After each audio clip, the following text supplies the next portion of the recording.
Todo. Hay que buscar los detalles. Estos son muy buenos.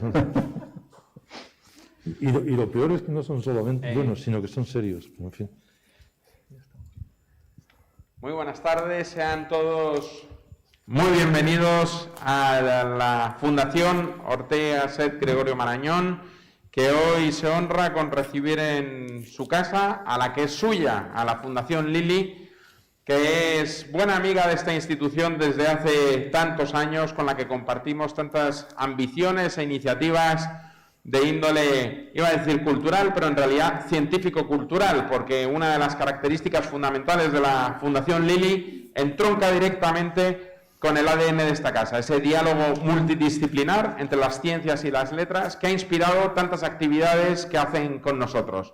Actividades del orden de las jornadas de la medicina centrada en el paciente, actividades como la reflexión profunda que recoge los números que ha inspirado la Fundación Lili en la revista de Occidente y que es lo que nos reúne aquí esta tarde, y actividades siempre centradas en esa visión plural, en esa perspectiva diversa que nos permite acercarnos a los temas de nuestro tiempo, como diría uno de los titulares de esta casa, y que, digamos, inspira estos números de la revista de Occidente que han salido sucesivamente los meses de diciembre de estos últimos años.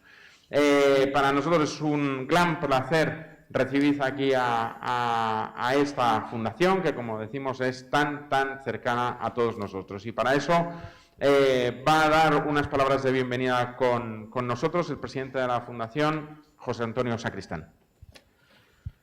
Muy bien, Antonio, pues muchísimas gracias por tu presentación. Lo primero que quiero hacer es dar las gracias a todos los asistentes, seguidores y amigos de la Fundación Lili que hoy nos siguen por esta forma virtual, que no es la que más nos gusta, como todos saben, pero bueno, no hay otro remedio que adaptarse a las circunstancias. Y lo mismo que decía Antonio, para nosotros es un auténtico placer estar hoy aquí presentando este número tan especial de la revista de Occidente, un número que es muy importante para nosotros porque consolida una relación ya de hace tiempo, tanto con la Fundación Ortega Marañón como con la revista de Occidente. El año pasado, justo en estas épocas, estábamos presentando también otro número monográfico sobre el español y la ciencia, la ciencia compartida en español, se llamaba, era el título.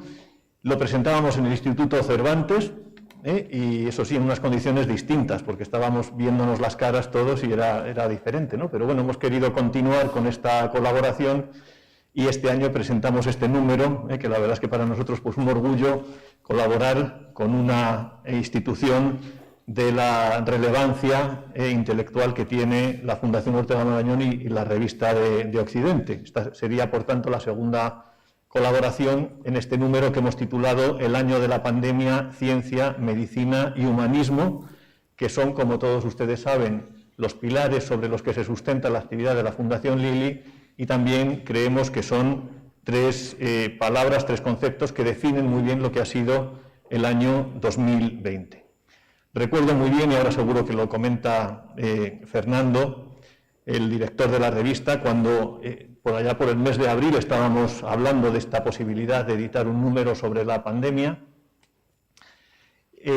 Pensábamos que había cosas que decir, no sobre ciencia, sobre investigación, que es de lo que han hablado los medios, sino como comentaba antes Antonio, con este enfoque multidisciplinar, ¿no? Donde se habla pues de ciencia, por supuesto, pero también se habla del lenguaje, se habla de bioética, se habla de la medicina, de la comunicación científica, de otras muchas cosas, ¿no?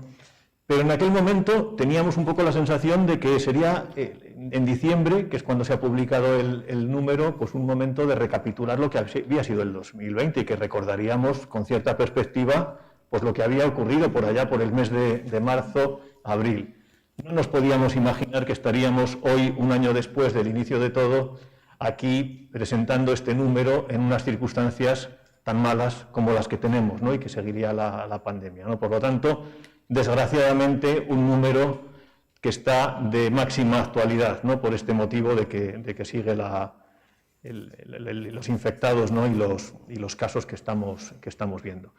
Finalizo ya únicamente por reiterar mi agradecimiento a la revista de Occidente, a su director, también a Carmen Asenjo, que nos ha apoyado en todo momento, por supuesto a los ponentes que nos acompañan y a todos los autores que han participado en el número, que como ustedes verán pues son autores todos ellos de gran nivel, gran prestigio y un número de la revista de Occidente del cual nos sentimos muy orgullosos y que les recomiendo que lean despacio porque merece la pena. Muchísimas gracias. Muchas gracias, José Antonio. Bueno, buenas tardes a todos. Bienvenidos también de nuevo aquí a la sede de la Fundación José Ortega y Gasset, Gregorio Marañón. Y vamos a dar comienzo al coloquio, al comentario del número de diciembre, el número 475, ¿ya? de la cuarta época, además, de Revista de Occidente. Tenemos que decir que Revista de Occidente, para la Revista de Occidente, José Antonio, es un honor la colaboración con una institución tan ejemplar como la Fundación Lili. Lo tenía escrito, pero ya lo has dicho tú. Cuando pensamos el año pasado, efectivamente ahora hace un año, presentamos en el Instituto Cervantes el número de la ciencia compartida en español, que es uno de los grandes, de los ejes vertebrales, si me permite decirlo su presidente, de la Fundación Lili. Es decir, esa necesidad de que la ciencia, que el lenguaje científico, que la comunicación científica se establezca también en español, que no haya cierta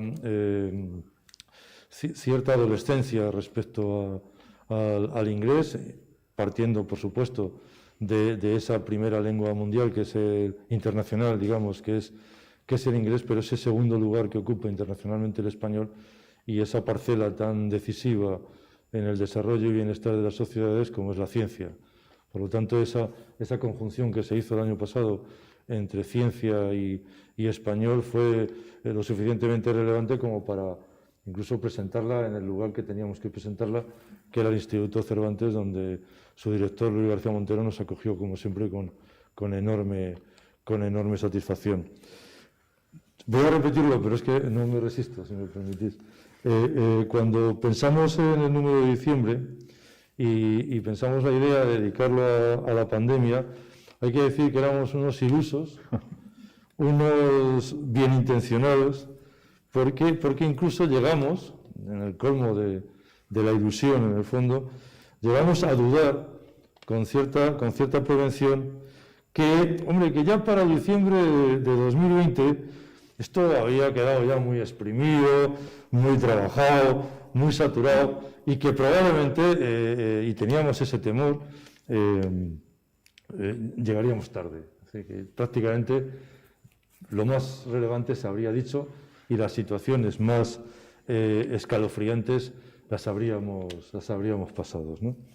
En fin, qué lejos estábamos de la realidad en el fondo, ¿no? Porque este conjunto de ensayos, más que artículos, y quiero subrayarlo, este conjunto de ensayos que conforman el número, como he dicho, 475 de la revista de la cuarta época, la revista de Occidente, apunta a todo lo contrario.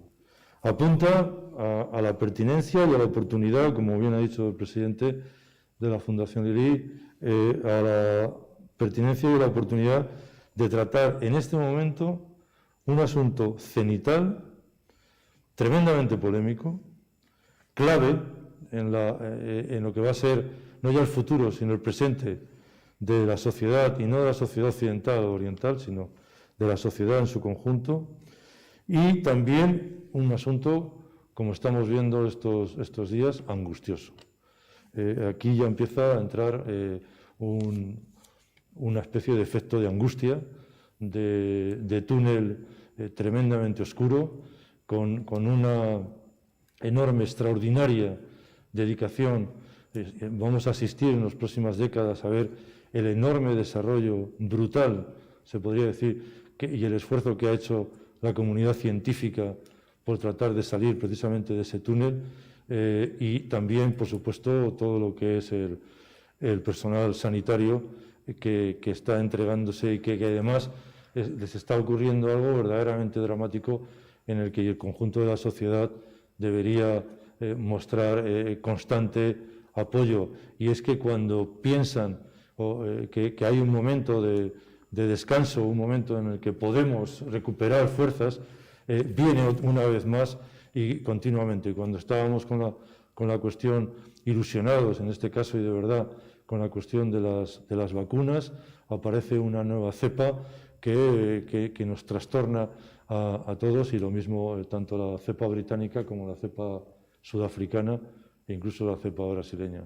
Bueno, pues en el fondo la revista lo que se dedica, o lo que ha dedicado este número, ha sido estudiar, como bien señalaba José Antonio Sacristán, a estudiar el fenómeno de la pandemia desde muy diversos aspectos.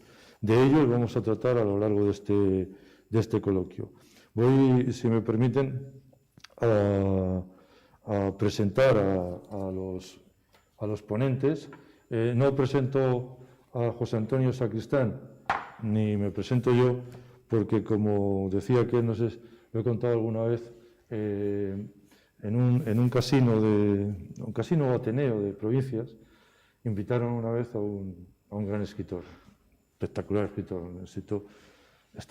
Eran otros tiempos, estaba abarrotado el Ateneo del lugar, y el tipo que tenía que presentarle estaba emocionado, lógicamente, y al mismo tiempo muy nervioso.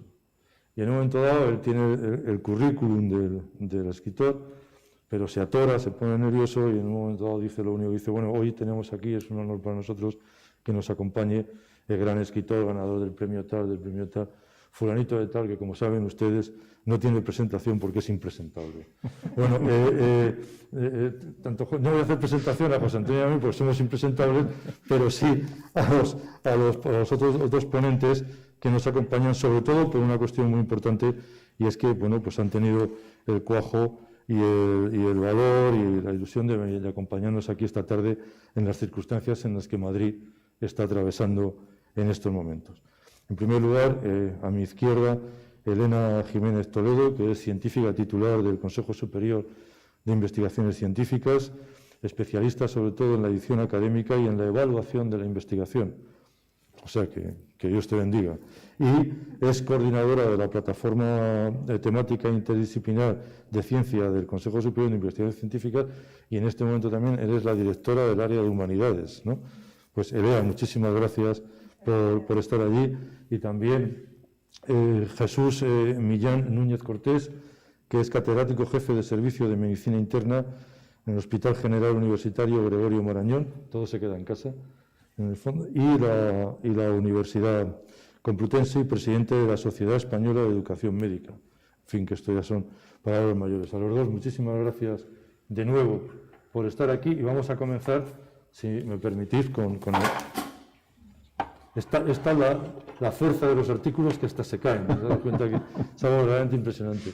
Bueno, vamos a empezar con Elea, ¿no? Ella dedica sobre todo el artículo concienzudo y exhaustivo a la comunicación científica, y para mí es la pregunta primera. Los investigadores han estado más presentes que nunca en los medios de comunicación, ¿no? Yo te preguntaría, ¿cómo calificarías esa presencia? ¿Ha sido clara, confusa, atropellada, ininteligible, cercana, desde los parámetros de tu artículo, de tu ensayo? Bueno, buenas tardes a todos. Muchísimas gracias. Es un tremendo privilegio estar aquí publicando en la revista Occidente bajo el impulso del proyecto de la Fundación Lili, a la que tanto quiero. Y en una casa como esta, la Fundación Ortega Marañón, que es todo un referente, ¿no? Para mí. Muchas gracias a todos. Fernando, con respecto a la pregunta, yo creo que lo que hemos vivido en términos de comunicación científica ha sido un enorme esfuerzo comprometido por parte de los investigadores por acercarse a la sociedad, que es algo que se da de manera regular, de manera frecuente, pero en estos momentos se ha intensificado, y yo creo que se ha hecho en términos generales de una manera muy responsable, porque se ha visto que la urgencia por comunicar resultados de investigación que se estaban produciendo sobre la marcha y de informar sobre una situación que a toda la sociedad preocupaba, ha hecho que el lenguaje que han adoptado los científicos fuera mucho más cercano. O sea, que la comunicación tenía que ser eficaz.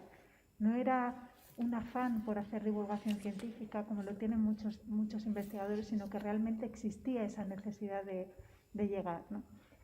Y yo creo que las instituciones científicas, las universidades, todo científico que se ha acercado a los medios ha sentido esa responsabilidad social, y las instituciones han sentido también la necesidad de cuidar al máximo todos sus protocolos de comunicación, porque podemos tener muy buena voluntad al comunicar ciencia y cometer muchísimos errores. Estamos trabajando con un material, en este caso, ¿no?, hablando de la pandemia, con un material muy delicado, con una información muy sensible que tiene que llegar de manera clara, contundente, atormentar lo menos posible, porque ya la situación ha sido bastante seria y está siendo bastante seria, y entonces hay que lograr un equilibrio entre todas esas fuerzas, el afán por comunicar, las prisas por comunicar, pero también la mesura en el tono, el rigor, no perder nunca el rigor, y sentir la cercanía de aquellos a quienes estamos comunicando. Eso es fundamental. Y creo que se ha dado. Ha habido muchos errores también en comunicación, pero en términos generales yo sí que creo que se ha dado. ¿Verías algún error, claro? Bueno, hay varios. Vamos, con uno nos basta.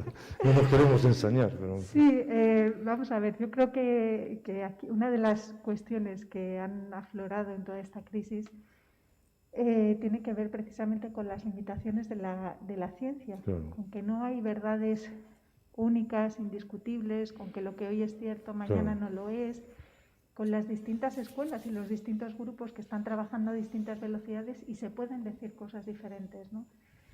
Entonces, claro, eso tiene que ser cuidado. Es muy difícil cuidarlo cuando los ritmos en la comunicación son tan rápidos, pero quizá uno de los peligros, o que puede causar desinformación y puede causar inseguridad en los ciudadanos, es dar mensajes que están dispersos, que no sabes a qué atender y te puedes creer esto y aquello y son cosas contradictorias, entonces no tiene sentido, deja de tener eficacia esa comunicación, ¿no?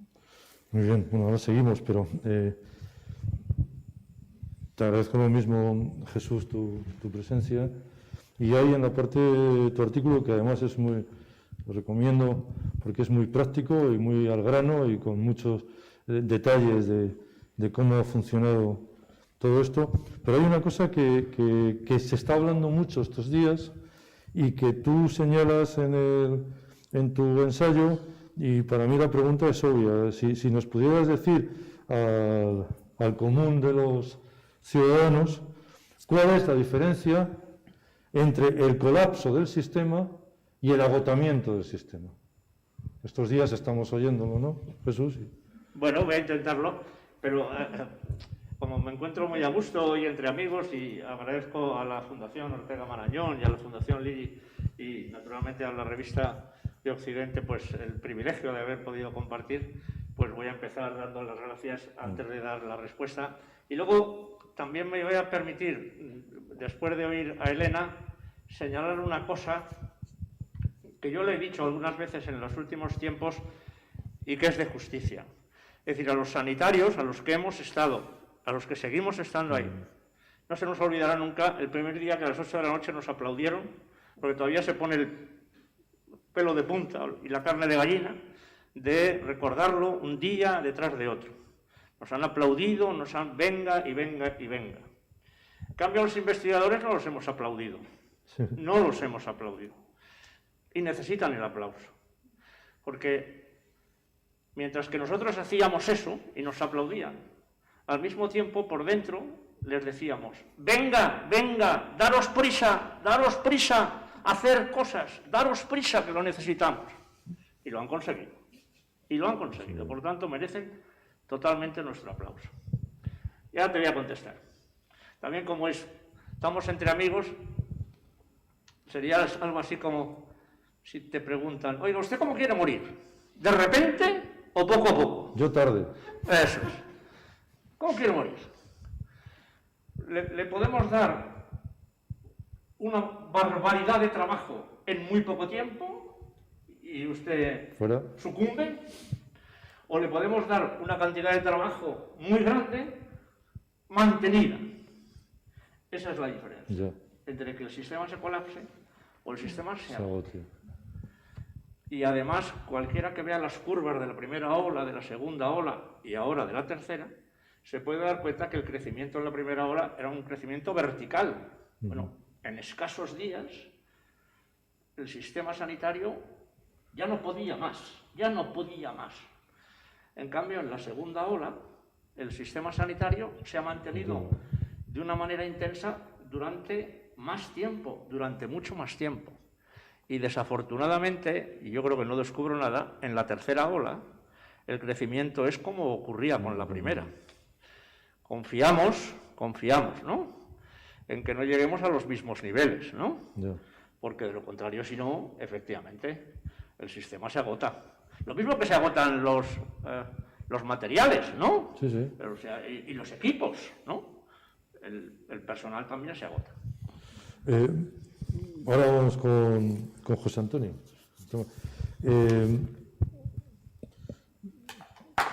En tu artículo señalas también, tenía una primera pregunta, pero al hilo de lo que se ha planteado, te voy a hacer la segunda. La primera, luego, si quieres, lo hablamos, que es el avance, como señalas, el avance espectacular de la ciencia, como estamos subrayando, y al tiempo, y esto es una paradoja curiosa, ¿no?, un retroceso del pensamiento científico. Pero es que, al hilo también de lo que tú y yo estábamos hablando, encuentras en tu ensayo algunas similitudes, y esto ya entramos en terreno muy pantanoso, entre el coronavirus y los populismos, ¿no? Y que es al mismo tiempo, citas, yo creo que con exquisito criterio, a Ortega, se te agradece. Ya sabes que aquí tenemos los profesores del Instituto Universitario, desde hace décadas tenemos un chiste privado, que es, o teníamos, que es que vayamos donde vayamos, siempre citamos a Ortega. Ahora además tenemos otro reto, que es que además de citar a Ortega tenemos que citar a Marañón también. Entonces esto se pone bien. Pero bueno, tú citas con exquisito criterio a Ortega, y la cita de Ortega habla de la degeneración intelectual, ¿no?, del populismo en el fondo, que era lo que venía a decir Ortega, era una especie de degeneración intelectual. Pero lo cita relacionándolo con las fake news, que tendría que ver con lo que decía él, de la confusión, y demás ruido ensordecedor, sobre todo de las redes sociales.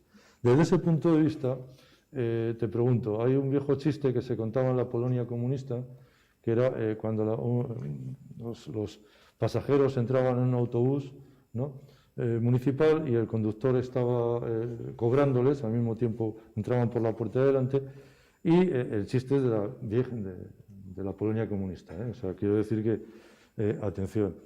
Y el conductor les decía, por favor, avancen hacia atrás, ¿no? Esto del populismo y la relación, tal, ¿no consideras también que hay momentos en la sociedad en que se avanza hacia atrás? Desde la Ilustración tenemos la idea, tú lo señalas en tu artículo, de que la razón, sentido, pues era una progresión casi lineal, y nos estamos dando cuenta ahora que a lo mejor estamos a veces avanzando hacia atrás, sobre todo con la aparición, como tú bien señalas, de este coronavirus y los populismos. Esa es la pregunta. Pues gracias por la pregunta, Fernando. La verdad es que bueno, citando a Ortega no te equivocas. No. Citando a Ortega no te equivocas, porque es cierto, ¿no?, que en un libro, por ejemplo, como La rebelión de las masas, y sobre todo en el prólogo que tiene para franceses, pues habla de todo este tema de los populismos, de la demagogia, que ahora mismo está de máxima actualidad. Y entonces yo en el artículo buscaba un poco el paralelismo, ¿no? Y prefiero, porque como las citas tienen que ser textuales, prefiero hacerla bien, ¿no? Y lo que dice en este prólogo para franceses, Ortega dice: es muy difícil salvar una civilización cuando le ha llegado la hora de caer bajo el poder de los demagogos, ¿no?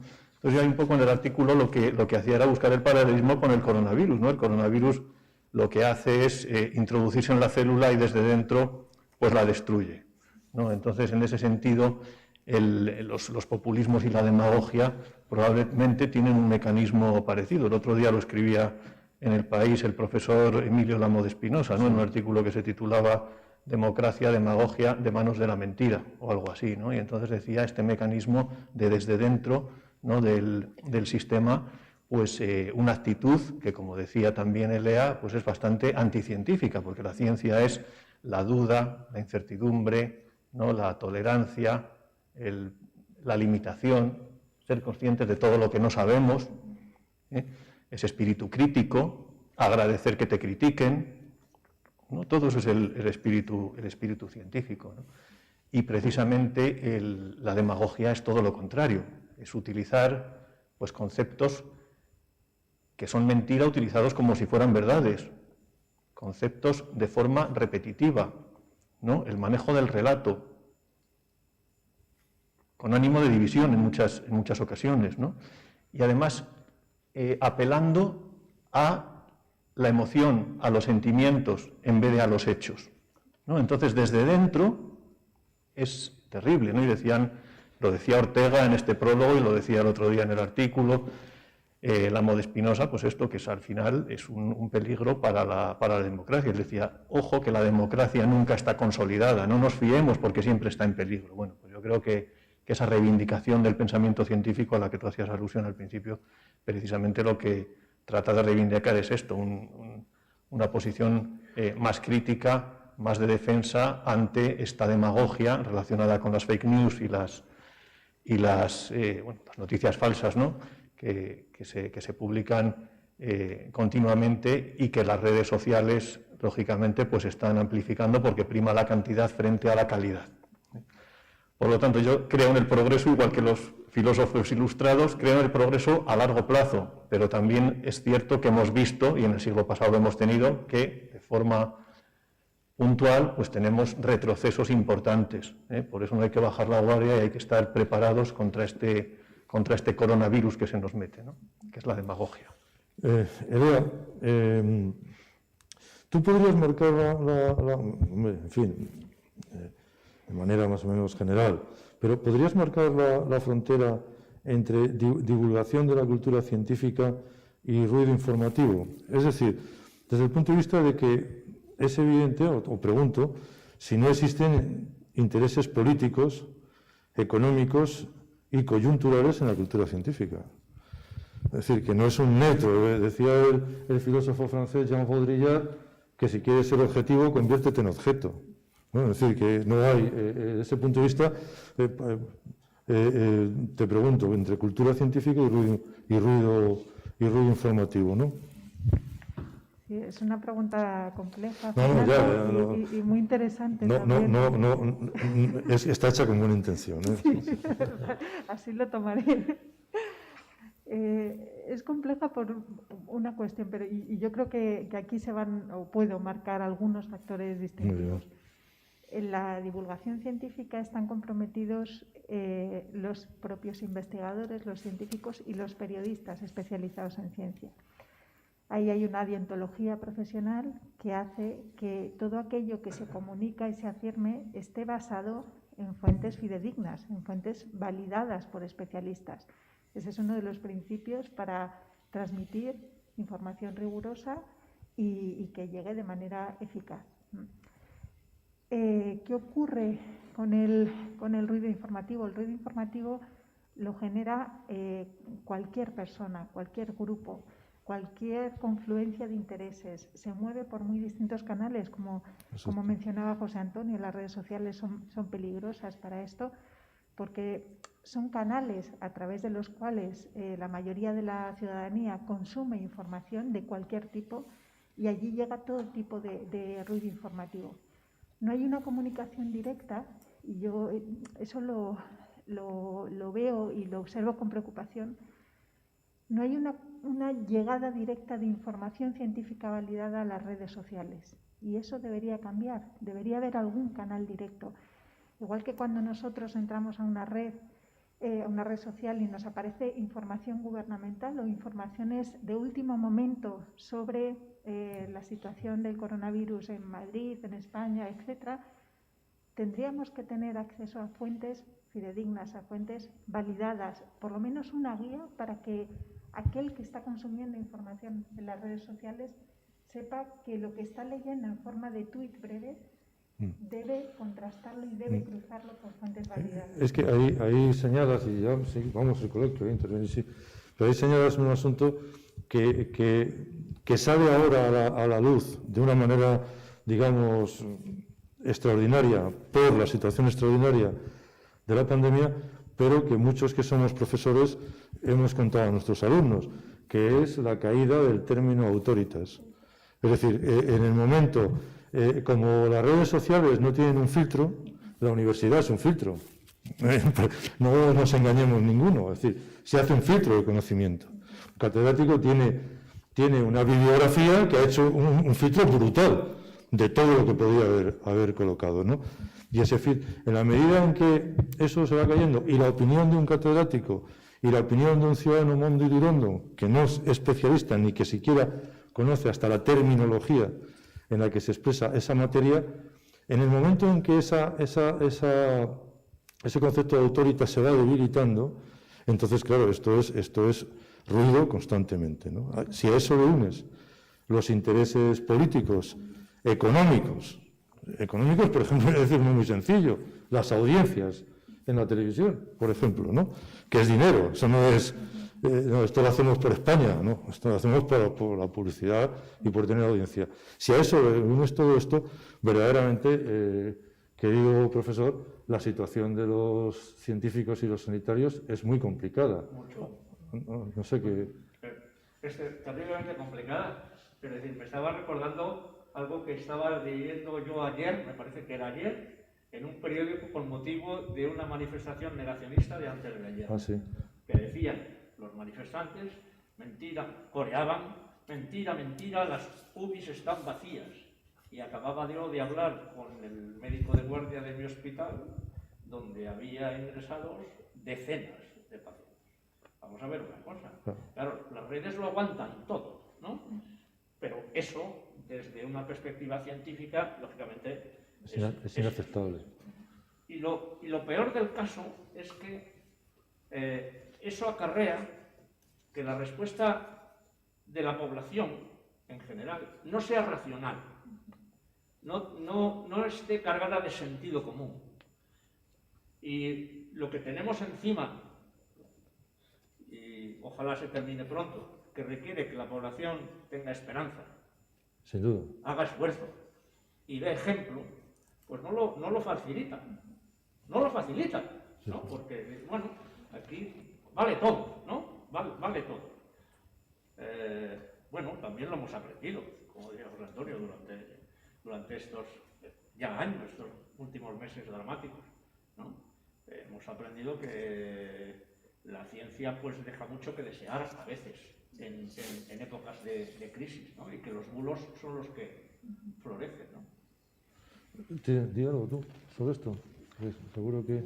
Totalmente, ¿no? O sea, yo creo que al final, por ejemplo, en el tema de investigación que mencionabas antes, el esfuerzo que se ha hecho ha sido increíble, pero muchas veces pues, sorprendía que lo que predominaba era la noticia falsa y el bulo, y eso cala mucho más que la noticia verdadera y con fundamento, ¿no? Entonces, bueno, hay psicólogos de la conducta que lo explican, ¿no? Porque dicen que tienen mucho más impacto, que cala mucho más en la sociedad precisamente las noticias falsas, y además cuanto más exageradas, más éxito tienen, ¿no? Que es curioso, que las noticias verdaderas, ¿no? Por eso yo insisto tanto también en el tema de la educación, ¿no? Y de preparar para que la sociedad sea capaz de discriminar. Y luego, como decía Elea, pues poner también algún tipo de filtro, autoritas, al final que el lector sepa cuál es una fuente fiable.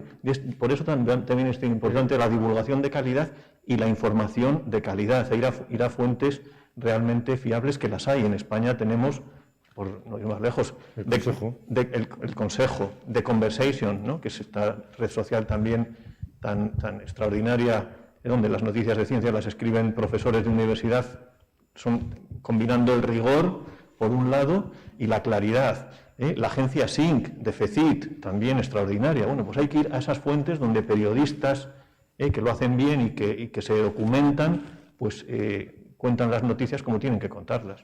Si alguien se está poniendo nervioso oyendo esto que estamos diciendo, vamos a tranquilizarle. Y es que aquí no se está tratando de la libertad de expresión. O sea, la libertad de expresión, efectivamente, es que cada uno diga lo que quiera. Por ejemplo, uno puede decir que el Quijote, evidentemente, lo escribió Galdós. Lo puede decir, ¿por qué no? O sea, aquí, y hemos oído cosas peores, o sea, y las que oiremos. Pero tendrá que haber otro diciendo, usted puede decir que el Quijote lo escribió Galdós, usted no tiene ni idea porque el Quijote lo escribió Cervantes. O sea, que hay libertad de expresión, o sea, sin límite, o el límite del Código Penal, como siempre, y por otra parte el conocimiento y el filtro. El filtro no es a la libertad de expresión. Claro, esto es muy importante, ¿eh? Esto hay que subrayarlo porque yo creo que el número es el filtro en el fondo, es el que quiera saber diversos aspectos muy multidisciplinares del fenómeno de la pandemia, aquí se está tratando con rigor, con exhaustividad, con conocimiento, y por lo tanto lo que se está haciendo es un filtro de otras cuestiones que se están planteando. Esto hay que subrayarlo mucho porque en un momento de demagogia intelectual como estamos viviendo, parece que decir, no, es que entonces no, usted diga lo que quiera.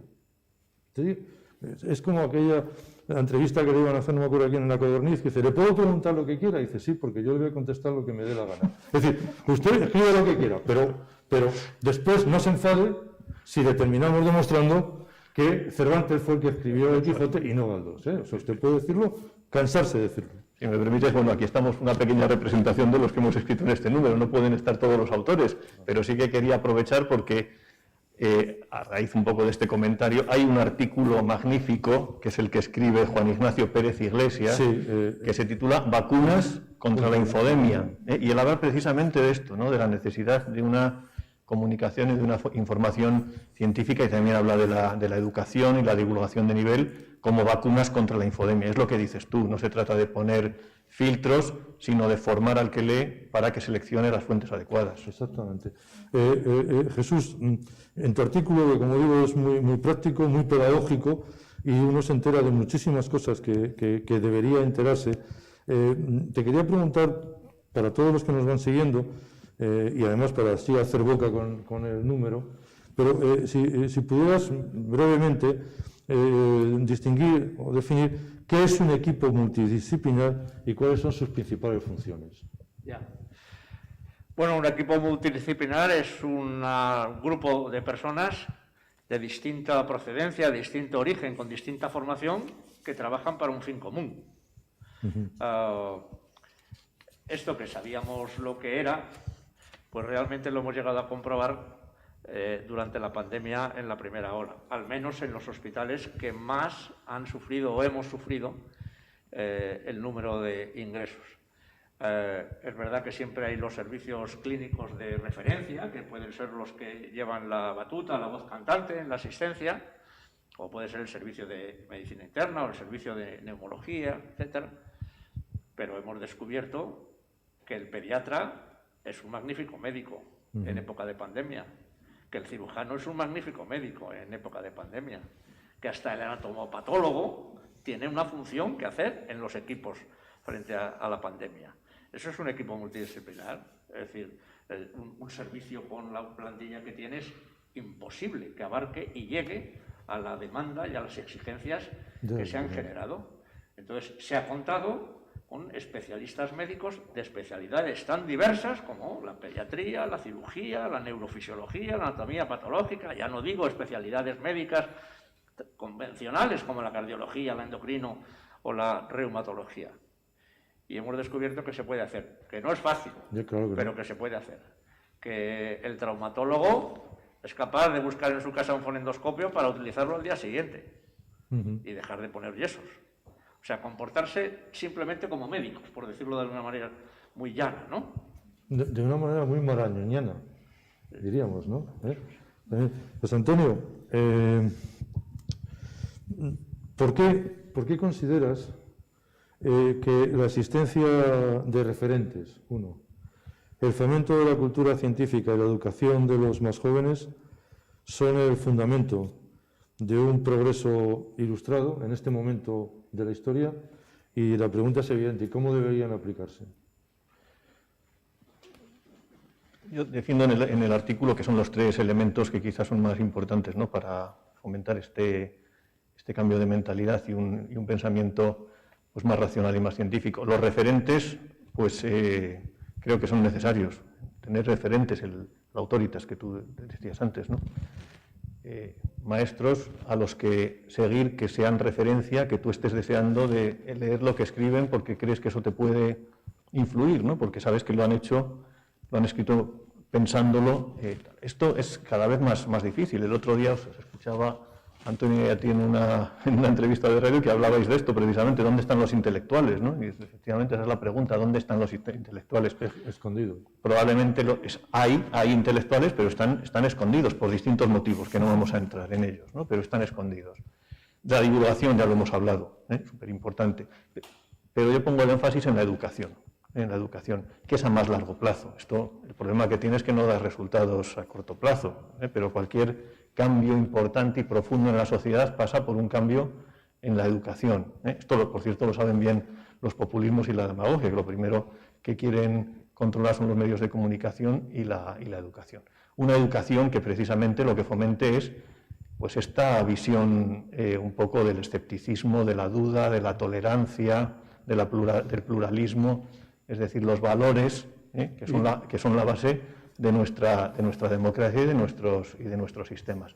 Pero claro, esto tiene que inculcarse desde pequeño. ¿Para qué? Pues para generar ciudadanos críticos que elijan libremente y que estén preparados para cuando llegan estos mensajes de los visionarios que tienen todo tan claro, que saben hacia dónde van, pues precisamente con esta sensibilidad científica cuestionen todo y pongan en duda todo, porque esa es la forma de avance. Una cita del artículo que también incluyo es la de Voltaire, ¿no?, en Cartas Inglesas, que dice algo así como: en la historia las épocas de escepticismo son las de progreso y las épocas de dogmatismo son las de retroceso. Entonces eso nos tiene que hacer pensar en qué época estamos ahora y hacia qué época queremos ir. Salvemos un poco a los intelectuales, un poco nada más. No lo quiero decir por lo que tiene relación con lo de la Autoritas y todo lo demás. Una primera cuestión es que es evidente que la sociedad está avanzando hacia atrás. O sea, no sé si recuperaremos el pulso. No recuerdo si era Niall Ferguson o un historiador británico que decía: tal y como está hoy el mundo y la sociedad y los medios, Nixon no habría dimitido. Y esto es muy relevante porque podemos hacer el ejemplo de cuando Ortega escribe no es esto, ¿no?, el giro que hay que dar. Pues mucha gente lo lee y dice: oye, esto de Ortega es curioso, es interesante, hay que tener en cuenta. Probablemente hoy el comentario, esto estoy banalizando, pero bueno, es para ponerme a tenor de los tiempos, ¿no? Pero hoy probablemente dice: bueno, eso lo dirá Ortega, ¿no?, porque ya esa Autoritas se ha destrozado, ¿no? Esto que ya ha pasado en el mundo de las humanidades, de una manera, no os quiero contar, no puede pasar en el mundo científico. ¿En el mundo? Científico. Sí. Puede pasar. En general, las personas, la sociedad necesita referentes. Exacto. Necesita referentes. Y necesita referentes incluso en el mundo científico. Uh-huh. Referentes morales, referentes de valores y referentes en el mundo científico. Y claro que puede pasar. Por eso yo creo que el riesgo que tenemos es que el virus ha provocado una pandemia, pero ha provocado una crisis. Ha provocado una crisis sanitaria con la pandemia, una crisis económica, una crisis social y seguramente una crisis moral. Sin duda. Y seguramente una crisis moral, ¿no? Crisis moral. Os voy a poner un ejemplo muy cercano. Cuando tú estás hablando precisamente de que en tu hospital las UCIs están como están, cuando las autoridades están comentando que por lo menos la mascarilla, la distancia y lavarse las manos, ver hechos como los del Teatro Barceló, El otro día se te pone la carne de gallina, Jesús, ¿no? Y a ti. Bueno, es que lo primero que piensas, que lo estábamos comentando, es, pero ¿cómo es posible que haya podido volver a suceder esto? Cuando hace meses ha sucedido. ¿Qué pasa? ¿No nos hemos enterado? No hemos tenido Eso es una cuestión. referentes sólidos como para... No hemos tenido referentes sólidos como para poderlo... para seguirlos. No los hemos tenido, ¿no? Hemos tenido grandes referentes en los hospitales.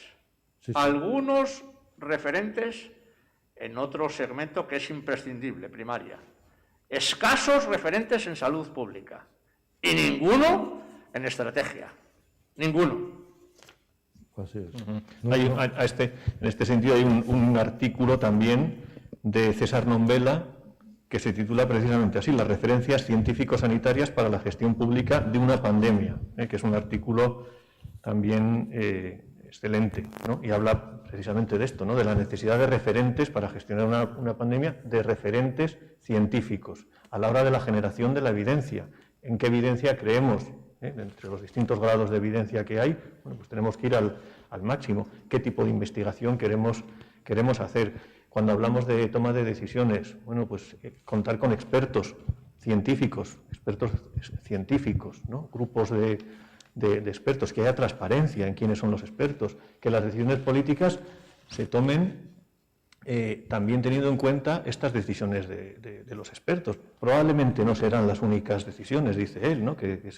Con las que se tendrá que contar, pero sí al menos que exista transparencia en el tema de los comités, de grupos de expertos y que influyan en las decisiones, ¿no? Al final es la ciencia. La ciencia, pero yo como secretario de redacción de la revista lo que sí os tengo que agradecer es en todos los artículos ese esfuerzo que han hecho todos los colaboradores en la comunicación, ¿no?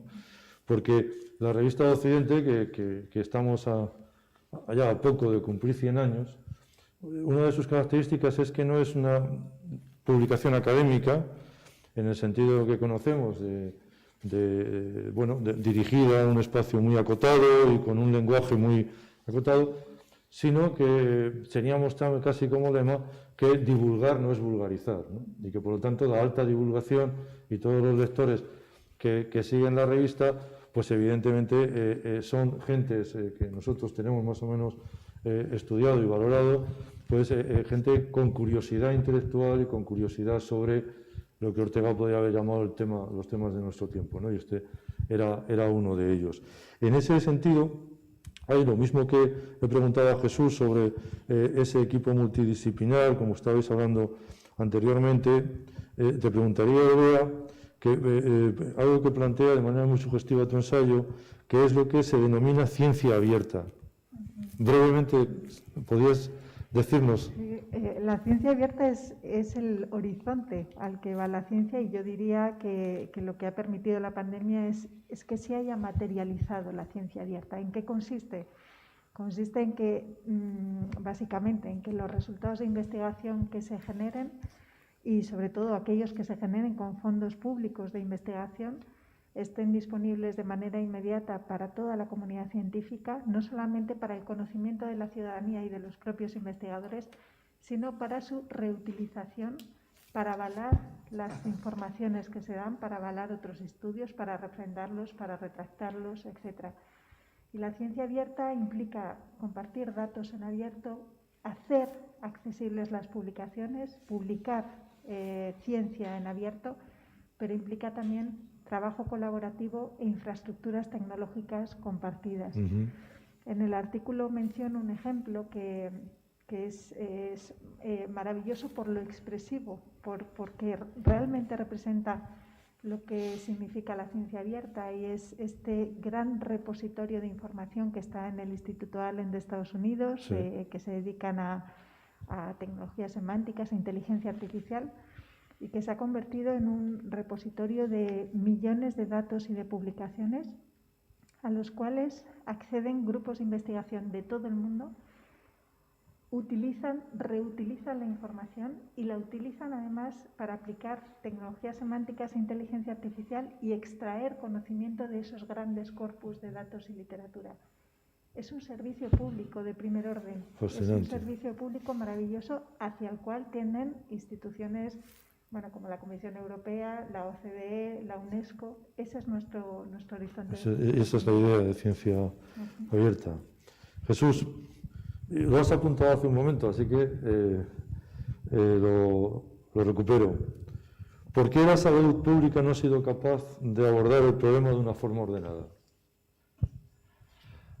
Bueno, a ver, yo creo que la salud pública, la medicina preventiva, ha sido sorprendida. Pero también es verdad que hemos sido sorprendidos todos.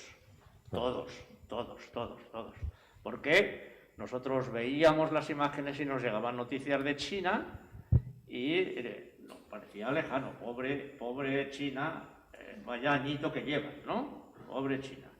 Y luego veíamos y oíamos las noticias de Italia más próxima. Bueno, pero es que en Italia, claro, a saber cómo están organizados. Nos hemos sorprendido y no hemos sabido predecirlo. Pero claro, es que si hay alguien que lo tiene que predecir, es salud pública y medicina preventiva. Claro. Es decir, yo hubiera, agradecido una tercera de ABC o de cualquier periódico diciendo, miren, esto es lo que se les avecina a ustedes, ¿no? Cuidado, sí. Eso no ha ocurrido. Hay que reconocer el fracaso y el engaño de todos. Todos nos hemos visto sorprendidos. De la sociedad en su Pero si conjunto. alguien tiene que hacerlo porque está en su DNA, son los salubristas, ¿no? Está claro. José Antonio, claro, tú te metes, dices, desde el lado científico, una palabra parece la clave de bóveda de toda actuación, que es, nada menos, honestidad, ¿no? Entonces, yo he leído hoy en el periódico, creo que ha sido hoy en El Mundo, una noticia que me ha puesto ya los pelos de punta no, porque los tengo desde hace un año, o sea que ya no sé cómo, ¿no? Pero que me ha dejado diciendo esto, en fin. Contaba un chico que se había quemado, que mientras estaba quemando, la gente alrededor estaba haciéndole fotos. Entonces, yo te pregunto, queridísimo José Antonio, ¿está suficientemente instalada en el ideario de la sociedad actual tan caro concepto y comportamiento como el de honestidad? Esto es muy difícil porque a todo el mundo le gusta decir, ya sabéis, en aquellos antiguos mítines políticos norteamericanos, cada vez que llegaba, o incluso no solamente políticos, sino ambiente social, siempre el que llegaba a hablar en público, lo primero que decía era, sois todos estupendos, sois todos maravillosos, ¿no? Hemos visto en las películas, oye, claro, esto hay que decirlo, no, una sociedad formidable, con unos comportamientos envidiables, somos de una honestidad que verdaderamente es escalofriante. Claro, es difícil decir que hay sociedad con una enfermedad, con enfermedades morales como esta que os estoy contando, ¿no? De que en vez de quitarte la chaqueta y tratar de apagar el fuego, lo primero que voy a hacer es una foto del tío que se está quemando. Entonces, claro, ves eso hoy y lees tu artículo y dices, pues este tal José Antonio Sacristán, es un bendito. No, pero nada, en serio. Pues mira, ¿te parece, no? yo no voy a responder a esa pregunta, ¿no? de cómo está nuestra sociedad en honestidad, porque no soy juez ni... Esto es... No soy quien, ¿no? para decirlo, ¿no? Pero sí que es verdad que la honestidad es un concepto que está íntimamente unido también al pensamiento científico, ¿eh? Lo dice Ramón y Cajal tantas veces, la honestidad del científico. ¿Por qué? Porque si la ciencia lo que busca es la verdad, pues búsqueda de la verdad y honestidad pues son dos conceptos que van de la mano, ¿no? Y sí que es verdad que hay autores que hablan de la honestidad relacionados con las pandemias, ¿no? Y el manejo de las pandemias. También lo voy a buscar porque es como termina el artículo y, como decía antes, prefiero que las citas sean textuales, ¿no? Pero, por ejemplo, dos citas o comentarios que encontré en su día que hablaban de la honestidad. Una es de José Manuel Sánchez Ron, muy buen amigo y además que sé que... Es miembro del Consejo de Redacción de esta revista y patrono de la Fundación Ortega Muñoz. Exactamente, bueno, y gran amigo. Y uno de los mayores o el mayor divulgador sobre historia de la ciencia y ciencia en España, ¿no? Y en una de sus columnas, ¿no?, del Cultural, decía: en una democracia no debería haber peor pecado que no decir la verdad o falsear los datos, ¿no? Lo decía en este artículo. Y luego en otro libro que se ha puesto de moda, lógicamente, durante la pandemia, que es La peste, de Camus, que yo creo que, pues eso, lo ha leído mucha gente o lo ha releído. La cita que tú pones es muy espeluznante. Entonces esta cita es impresionante y cuando la lees también habla de la honestidad y dice: no se trata de heroísmo, se trata solamente de honestidad. Es una idea que puede que le haga reír, pero el único medio de luchar contra la peste es la honestidad. Entonces, bueno, yo no voy a responder, como te digo, a esa pregunta. No, pero cada uno se la debe responder a sí mismo, ¿no? Si hemos manejado, si se ha manejado la crisis con honestidad o no. Ahí queda, para la reflexión. Última pregunta. Vamos, Elea. Parece que la clave en lograr en la comunicación científica el equilibrio está entre las posiciones de la academia, por un lado, de las instituciones científicas, por otro, y de la industria editorial, entendiendo por editorial ya lo digital, etcétera, ¿no? Ahora, la pregunta es, vuelvo por las perturbaciones, ¿no? ¿No entraría en ese equilibrio los intereses empresariales o políticos o mediáticos?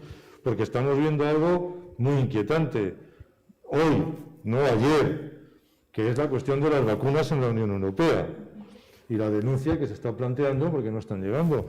Y aquí, en fin, es academia, instituciones científicas, es industria editorial, pero cuidado con los intereses políticos, mediáticos y sobre todo empresariales, ¿no?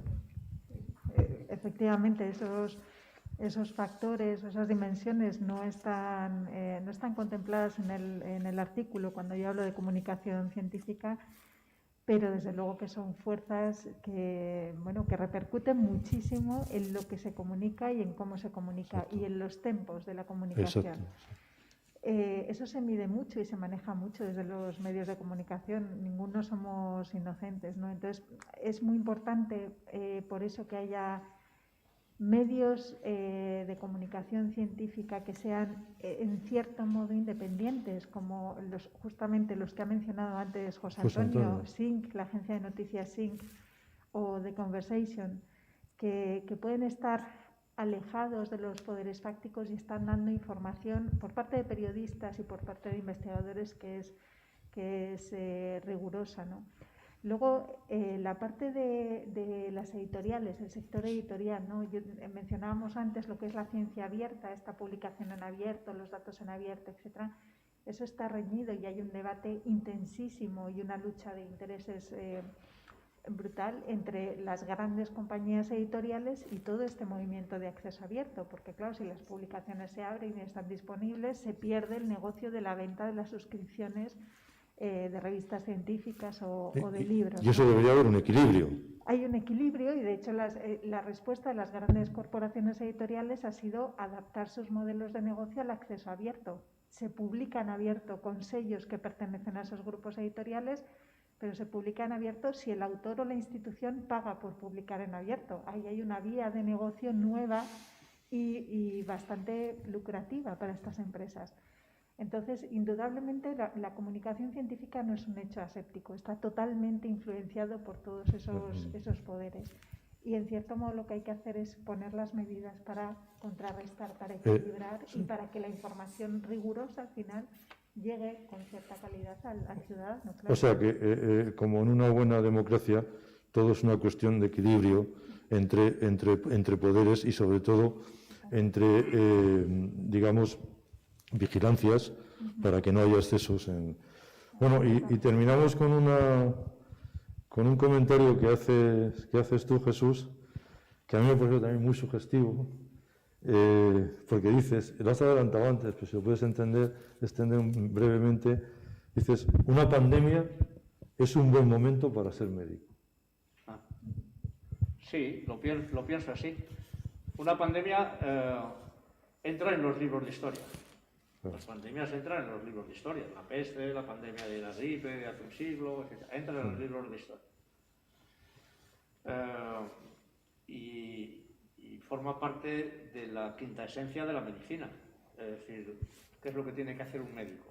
Prevenir la enfermedad y salvar vidas. Es el objetivo fundamental en una pandemia. Por lo tanto, es donde puede aflorar más y mejor la misión que tiene un médico en esta vida. Porque además se dan unas circunstancias por el propio escenario pandémico, ¿no?, en el que resurgen los valores de la profesión, ¿no? La entrega, la generosidad, el altruismo, el trabajo en equipo, etcétera, ¿no? Por lo tanto, es uno de los mejores momentos para ser médico. Yo, de los 4 que estamos aquí, sobra decir que soy el mayor y el más anciano, ¿no?, desde ese punto de vista. Pues tengo la sensación de que toda mi vida profesional lo que he estado es preparándome para esto, para cuando llegara el momento, porque realmente es así, ¿no? Y no solamente para el ejercicio de la medicina, sino para el aprendizaje de la medicina, para los alumnos que van a ser futuros médicos, ¿no? Pues Antonio, si te parece entonces, ¿quieres añadir algo más? Nada más. Estaba recordando que hemos empezado con China. Yo tuve la suerte de vivir hace muchos años en China como profesor, y allí hay una especie de, algunos creen que es un refrán, pero no es un refrán, es una maldición, que así te la echan, ¿no? Y la maldición dice: ojalá vivas tiempos interesantes, ¿no? Claro, como bien señalaba Jesús, interesante para el médico son, pero yo lo único que espero es que en el próximo número de Revista de Occidente y la Fundación Lili, que espero que sigamos colaborando, estemos en unos tiempos espectacularmente aburridos, o sea, atorrantemente aburridos, que no sean nada interesantes, que hablemos, pero que por favor pasemos lo interesante. Bueno, pues hay que agradecer a todos los que nos habéis seguido, bueno, en primer lugar a vosotros, a Elea, a Jesús, José Antonio, Manuel Guzmán, que está desde los pocos, el único que nos acompaña prácticamente hoy con Antonio López Vega, vuestra colaboración, vuestra presencia, y también decirles a todos los que nos siguen por online que ahora se va a mostrar en la pantalla la portada de Revista Occidente y además una aplicación para que cualquiera pueda pueda fotografiarla y quiera adquirir este número de Revista de Occidente titulado El año de la pandemia, Ciencia, Medicina y Humanismo, que se ha podido hacer gracias a la generosidad y al conocimiento de la Fundación Lili. Muchas gracias a todos y buenas tardes.